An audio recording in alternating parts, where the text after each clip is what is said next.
Can start. Recording in progress. All right. So we had completed chapter 1 of the Srimad Bhagavad Gita last time. So we are going to start with chapter 2. So before we start chapter 2, let me give you a small synopsis of what happened in chapter 1. Now Arjuna is standing over there in the middle of the battlefield, and in front of him is Sri Krishna. Now Sri Krishna is giving him an answer in the second chapter. But in the first one, Arjuna is showing all the doubts possible in the world. It's a very common tendency of every human being. Suppose you are given some responsibility, the first thing that you will say is, no, I can't do it. And the number of reasons that a person can give can be as silly and stupid as Arjuna is giving. He is saying what will happen to the women, what will happen to the children, what will happen to the race if I am fighting with my own kith and kin. I will go to hell. He says it. If I fight my brothers and everybody over here, I will go to hell. What am I supposed to do? So it's a fight. It's a war. And in a war situation, there is no brother, sister or anybody like that. Two people may be fighting from either side. One is an enemy and one is the person who is fighting with. So naturally both of them have to fight with each other. At that time emotion should not be brought into the picture. But Arjuna is feeling all the emotions possible in the world. And naturally, because he is feeling all the emotions in the world, he is going to show that weakness which is there within every human being. How can I do it? This is not possible. Now, in comparison to him, how are we placed? Any responsibility that comes our way, the first thing is, I don't know how this is. So the answer to everything is, I don't know. I don't know how this is done. I am not capable. I am incapable. These incapabilities are the things which everybody talks about. It is impossible for me to do any task that is given by any person, let us say even your boss, or for that matter by anybody. How do we always react to it? A responsibility is a responsibility. But if I have to say that I don't know how it is done, I have never done this before, this is impossible for me to do, all these talks are just saying that you are showing your inability or you don't want to do. And in current yuga, it is very common. In this yuga, which is called the Kali Yuga, it is extremely common trait for any and every human being. The moment some object is put in front of them, they will say, I don't know. I have never done this. I am not capable. These are the answers which are given. Now, if I assume that this is a very serious task which you have to perform, again, your mind is coming up with so many reasons for not doing it. And this could be impossible reasons. Basically, you are only going to say, some weird and wild story you will give saying that, I can't do this, because of that.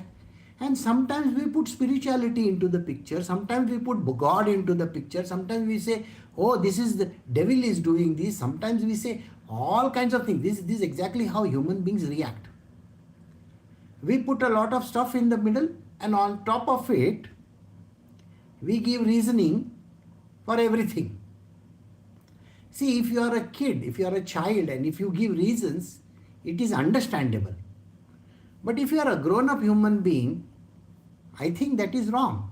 So similarly, in these circumstances, Arjuna has given some very impossible reasons why he cannot fight.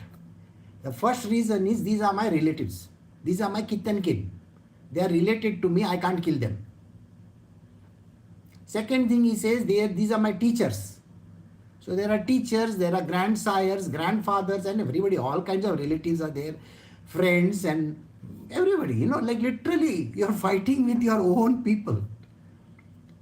And naturally for him to give this reason is correct, because he feels like a human being. And then the next thing that he says is, if I were to kill them, I will have to live in sin. Got it? It is sinful to kill someone. This is there in every scripture. You cannot kill another person. But this is war. And in a war, where is a kith and kin? It is only an enemy and you. That's it. But he doesn't understand that. He believes they are his relatives. Then he says, if I were to kill them, what are their wives going to do? What are their children going to do? See, in war there are casualties, isn't it? Lot of people die. And when lot of people die, what happens to their wives and children and the properties and stuff like that? Have you not seen the destruction that is there in the world today going on? There are countries at war, and you will find that the women folks and the children are literally on the road. They don't know where to go. They are either in a shelter or some such place. So Arjuna is saying, if this happens, then the women go the wrong way. You got the point? He is trying to give weird reasons. He's right from his point of view. And he has asked these questions. He is very much in grief. He says, how can I do this kind of a heinous sin, an act? And so he has put down his arms and he says, I am not going to fight. So this is the synopsis of the last chapter. So now we are going to start the new one. We are doing Srimad Bhagavad Gita chapter 2, verse 1 onwards. Sanjaya said, Shri Krishna then addressed the following words to Arjuna, who was, as mentioned before, overwhelmed with pity, whose eyes were filled with tears and agitated, and who was full of sorrow. Shri Bhagavan said, Arjuna, how has this delusion overtaken you at this odd hour? It is shunned by noble souls, neither will it bring heaven nor fame to you. Yield not to unmanliness. Arjuna, this does not become you. Shaking off this base faint-heartedness, stand up, O scorcher of enemies. So here Shri Krishna is telling Arjuna, at this precise moment when we are in the middle of the war, things are happening, people are out to kill each other literally. You are just showing how weak you are in your life. Why are you like this? What is the need for you to be like this? And what is this? Why are you crying? You should not be crying, isn't it? You should not be feeling sad for people. Now still the act is not yet performed. See, the act is still not performed. Nobody is killed. This is at the beginning of the war, and here the faint-heartedness of a person is visible. He starts crying and he behaves as if, oh my God, what's going to happen? What's going to happen? So Sri Krishna is telling him, isn't this a delusion that has come to you? Are you not deluded? This is Maya working for you. And the Maya is so strong that you are getting deluded by everything around you. Alright? And the great people in this world don't behave like this. See, understand one thing. When you are in the middle of a very important decision making, you can't run away from that place and say, oh, I don't want to decide. It's a matter of life and death. This is not a small place, isn't it? This is not a small thing, Should I buy this yellow color, should I buy a vanilla ice cream or should I buy some other? That is not a decision we are asking for. It's a major life and death situation. See, if you go to a store and say, okay, I don't want to buy the vanilla and I want to buy a chocolate, it's okay, understandable. That is a decision, no doubt about it. But that decision is so minor. This is a major decision. Big people will never run away from this kind of a decision, especially those who want to be a leader. The leader amongst men, leader amongst people. They don't do this kind of a thing. And what are you doing? And why are you doing this? So, you are anyway not going to be looked upon as somebody to follow, isn't it? So, understand one thing. You are setting an example to others. A leader's way of acting, the way he behaves in the world, is emulated by people in this world, isn't it? Say in your case, now all of you are women, you know your mothers, some of you are mothers. If you are going to behave in a manner which gets emulated by your child, what kind of leadership have you shown that child? And that is the reason why, as a mother, you are the first person to set an example. See, many a times nowadays it so happens that the children are learning in school and college, or maybe in school, and they are doing very advanced level of some subject. The mother will say, I don't know. If the child comes with a homework and she says, I don't know what this is, do you know what is the example you are setting? The child will immediately think, my mother doesn't know anything. Isn't the child going to say like this? So it is important to set an example. No, we will find it out. We will find out the answers. The answers are important. And you have to give those answers. Right? You should never say that I will later on give you or something like that. You are in the middle of a battlefield, correct? And your child is asking you something. Is it not important to give the answer there and then? Your child is asking some answer, say something, like the child is sitting in front and he's saying, Mom, this ice cream, this strawberry or some red color ice cream is there. How do you get the color? The mother can't say, oh, they are using dyes. Oh, really? The child doesn't understand dyes also. He says, what do you mean by dyes? The mother has to show. Even the father, of course. But here, always the child goes to the mother first. So mother has to show. So here, who is the mother? Shri Krishna is the mother. Understand? And who is this child who is asking some silly question? Arjuna.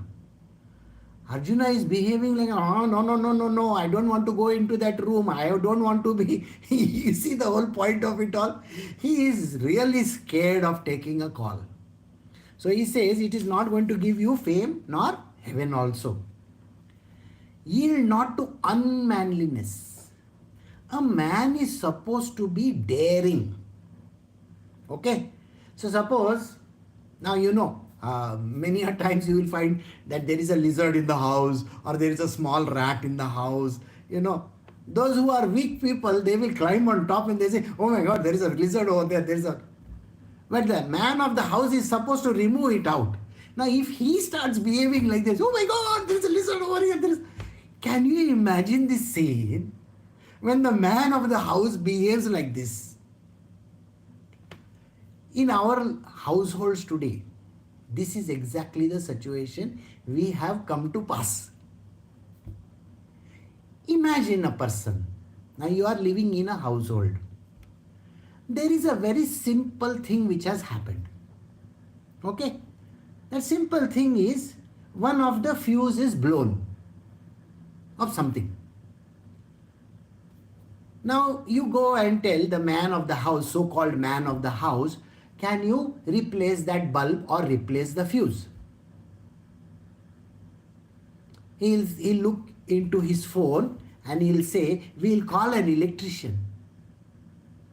We will call an electrician, let him come That electrician, you know how difficult it is to find, even if all those apps that are there, those fellows are going to come tomorrow or day after, and now Saturday, Sunday, they are holiday, then they'll say, I'll come on Monday. So you are going to live in the darkness, or you are going to live like that. Your toilet is choking and you'll say, we'll call the plumber. Sir, go and do something. You expect the man of the house to go and solve the problem. Right or wrong? But this person is behaving in a very unmanly manner. Why should I do it? I don't know about it. That is not a done thing. So this is exactly how a human being behaves. I had two examples in front of me.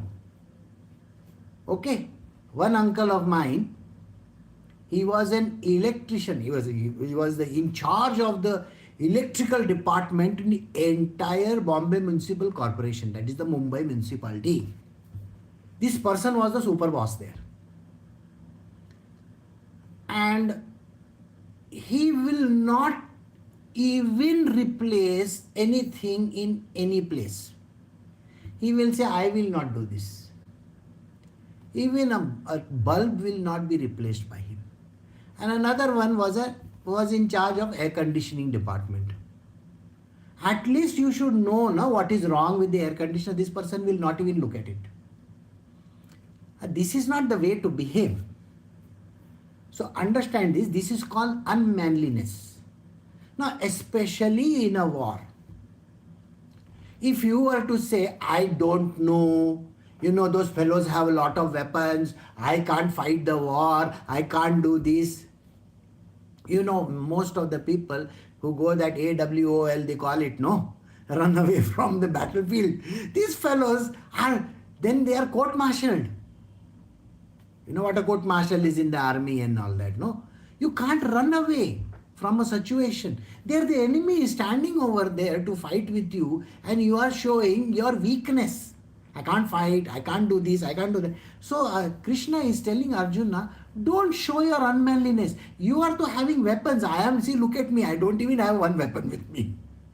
By the way, you cannot understand that Shri Krishna is with all his weapons because they are all hidden. You know that, Shankha, Chakra, Gada, Padma, everything is with him. But he is behaving like an ordinary man over there. He has already told he is not going to fight. To Duryodhana, I am just going to be a charioteer. So he says, what has become of you? Why are you behaving like this? Don't behave like this. Face life. Face the situations. Find answers. A leader's job is to find answers, not to raise questions, okay? That is why the big bosses that are there, why does a person who is downline go to a big boss? Because the big boss gives answers, correct? But if the big boss is also like this, like that kind of a person, what is going to happen? Think about it. Here the answer is, you expect that person to give some answer. And the boss says, I don't have any answers. That is not a done thing. So he says, it does not become of you. You are supposed to be a great Dhanurdhar. You have won so many medals. Remember, Arjuna has won those medals. Do you remember the backstory? You see, when he was with his master, he is the only person who could hit the eye of the bird. You got the point? He has fought with so many demons when they were on that Vanvas. Right? He has done so many things. He has gone to the Himalayas, got those weapons also. Just imagine, you are going to the countries to buy the best of the weapon, the bestest we should say. He's gone to all these big countries. Okay, I want this tank, I want this bazooka, I want this aeroplane. And like that, he went to Shiva, Shivji in the Himalayas and told him, I want the best weapon. And Shivji was very kind enough to offer him, okay, take this, go. And here you have the best of the weapons and you are literally ready for the fight. But you are saying, I don't want to fight. Shaking of this faint-heartedness, stand up, O scorcher of enemies. You remember what he has done? He has sat down at the back of that chariot. मैं नहीं करूँगा. Imagine that fellow talking like this. I am not going to do anything. I don't want to do this. I mean, just imagine. How can such a great warrior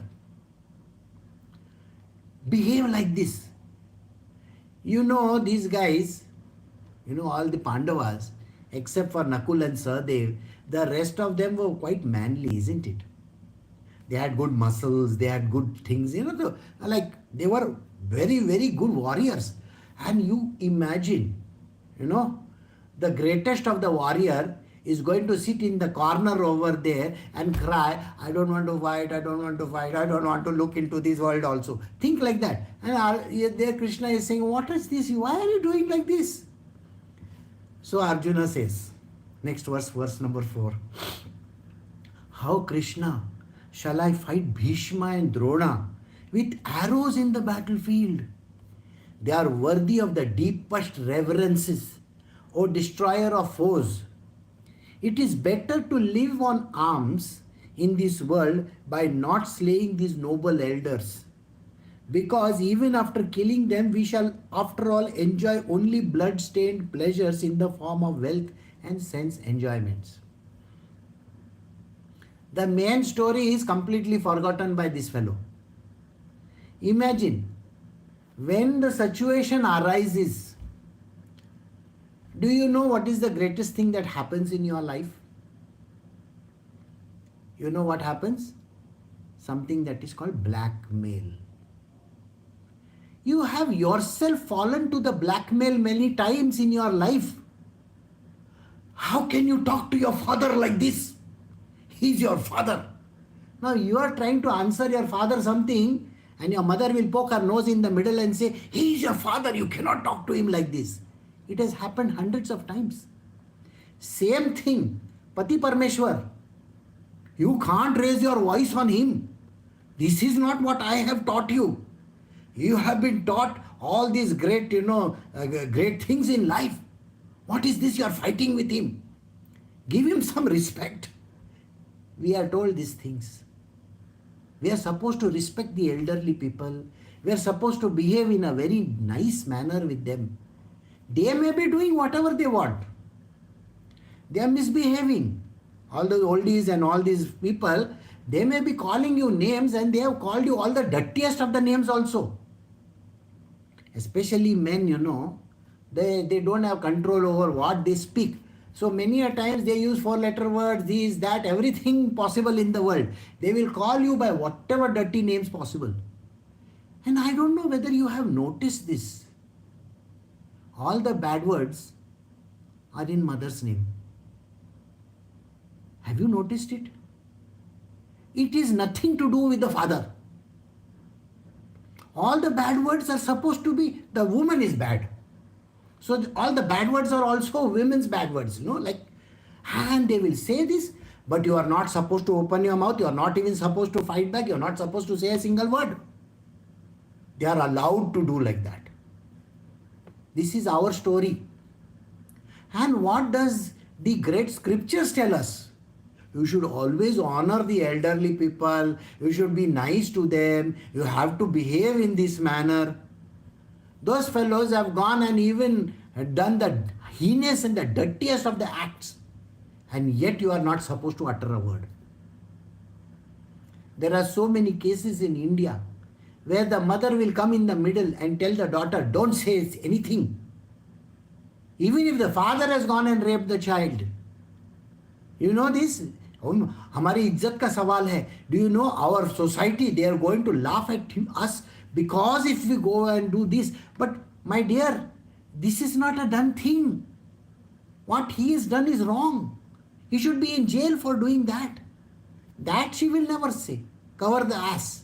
Sorry for the language.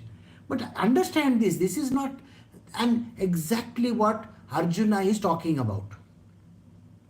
He is like this mother who is taking the side of the father. So here is this man who is saying, how can I fight Dronacharya, Bhishma Pitama and all these old elderly people? They are the people who are watching pornography. When Draupadi was being disrobed, these are the same idiots who are sitting and watching it. He might be a great person, might be in the past. But when he is a part and parcel of something wrong, that person is wrong. See, understand one thing. It is called accessory to crime. Right? There is a crime happening and you are just watching and doing nothing about it. And here is Arjuna trying to take their sides, saying that how can I fight Bhishma and Dronacharya? With arrows in the battlefield, those fellows should be crushed to death. They should have been given already a guillotine or something like that. But no, here the answer is, how can I fight with these people? This is what people get away with. If we fall and succumb to these circumstances, then the whole world is going to trample and go away. Don't fall for it. If that person is in the wrong, that person is in the wrong. Your job is to fight. Your job is to raise your issues. And your job is to ensure that that person doesn't do those kind of things. And here Arjuna is behaving like a complete buffoon. He's saying, you know, what is going to happen to me? I will go to hell. These people have to be revered. They are great people. I don't mind going out and begging in the streets also. But saying something to these elder people or fighting with them is not a good thing. And if I were to kill them, how will I enjoy that same kingdom? The same money and the power and the fame. How can I do that? Think about it. Here is a situation. Those people have been staying in that land for donkey's years, including the 14 years of, when these people had gone to Aranya. They are staying in that place. And before that also, isn't it? They have usurped the throne. They have taken away their own kingdom. Everything is taken away from the Pandavas. They have been told to get out in the streets, go beg. They have gone to the jungles. And last year was the Agyatwas, where they stayed incognito for 1 whole year. One became a cook. One became a person who looks after the stables. One became a dancer. I mean, just imagine behaving like a woman and all those kind of things. And on top of it, when the war is going on, this person is, look at what this person is saying. Maybe he has got the disease of what is happening in the world today. He, she, it, thou, them and all those things. Arjuna must have got that disease, I think. Because he started behaving exactly like that. He's asking, where is the toilet? Should I go to the male toilet or the female toilet? You understand this kind of nonsense that goes on in the world? He's behaving exactly like that. And he says over here, after killing all these people, where am I supposed to go? So, yeah, we do not even know what is preferable to us, to fight or not to fight. Nor do we know whether we should win or whether they will conquer us. Those very sons of Dhritarashtra, killing whom we do not even wish to live, stand in the enemy ranks. Here is one of the greatest dilemma of all times. Do you know what this dilemma is called? This dilemma is called uncertainty of life. How many times have you gone to this uncertainty of life? Every day the same story is happening in your life. You are so uncertain about everything. The uncertainty is like a disease, It keeps on happening all the time. You don't know. As if you know the future. You don't know the future at all. Who knows the future? Nobody knows the future. And here, Arjuna is predicting the future. He is saying tomorrow this will happen. In the previous chapter, he also, has he not mentioned the women will go out in the streets and the children will become fatherless and this, and he's predicting the future. You can't predict a future like this. How do you know that is going to happen? Nobody has any clue. And yet, here is Arjuna telling Shri Krishna that, see, there is going to be a problem tomorrow, I can go to hell, and how will I enjoy this kingdom? Sir, you might be defeated. You know that. You can yourself get cut and get destroyed. How do you know the future? And here he is saying that we do not even know which is preferable to us. So when there is a situation like this, you come to a point, and now imagine going to a restaurant, maybe you are going to a very beautiful restaurant, okay, a Mexican restaurant, let us say.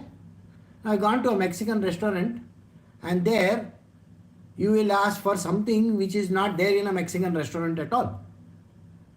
Okay, I want Hakka noodles, I want Szechuan rice, I want these. Sir, this is a Mexican restaurant. You can't order this kind of stupid things over here. You want that, go to a Chinese restaurant. Here in the middle of the battlefield, this fellow is asking a dilemma. Oh, what am I supposed to order? See, I am giving you a situation which happens to us in our life also. The big menu card comes in front of us, and you are doing an analysis, each and every dish. You know, you go in a restaurant and eat only 4 dishes. You know that, no? Or you don't know that. And yet you are thinking now, today what will I eat? And finally when it comes to ordering, you will order only those 4 dishes. And maybe by chance you will order the 5th one, and then you will repent all your life. I will never come to this restaurant again because I ordered that thing. See, the whole point of this is we are so uncertain about everything. Because we have already made enough judgments about the future.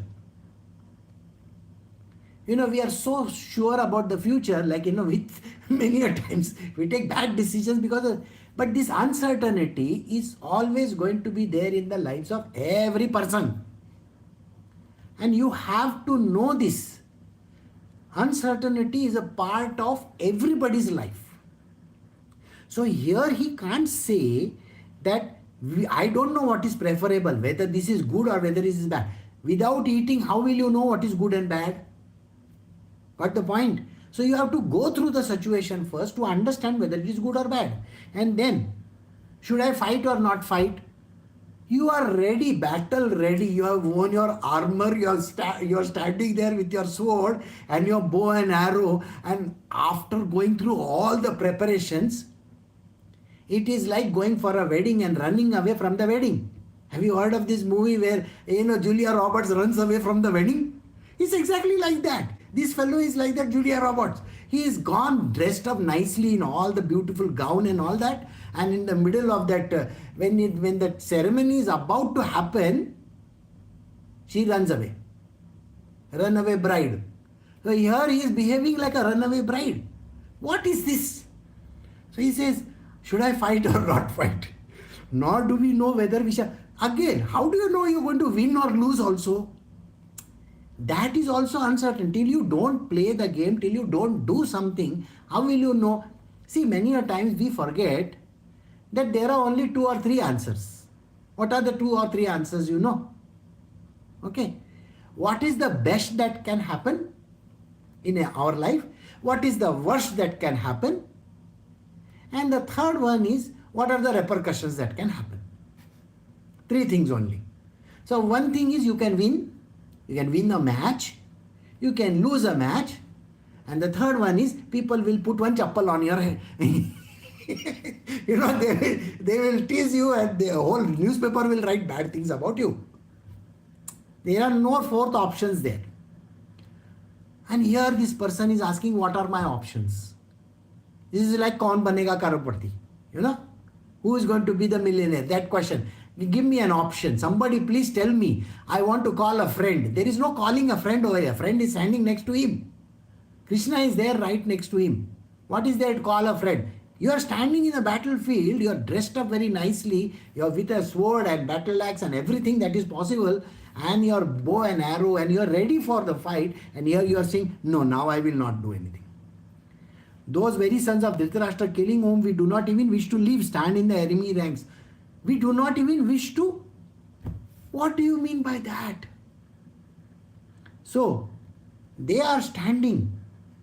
Again, another situation is when you are in the boxing ring, When you see your own opponent who is such hefty fellow and all that, big army, okay, on the other side of Kauravas, naturally you are going to have cold feet. Oh my God, what am I going to do? When your opponents are this big, then you are going to feel that pinch, isn't it? So here he is saying those words. And this is a situation which Arjuna has got himself into. He really doesn't know the answers. This is our story. We live this story every day of our life. We are the Arjuna of our own life. And we are hoping that the Krishna within us will answer us. Okay, so we have come to the end of verse 6. We will stop over here. Next time we will start from verse 7 onwards. Recording stopped.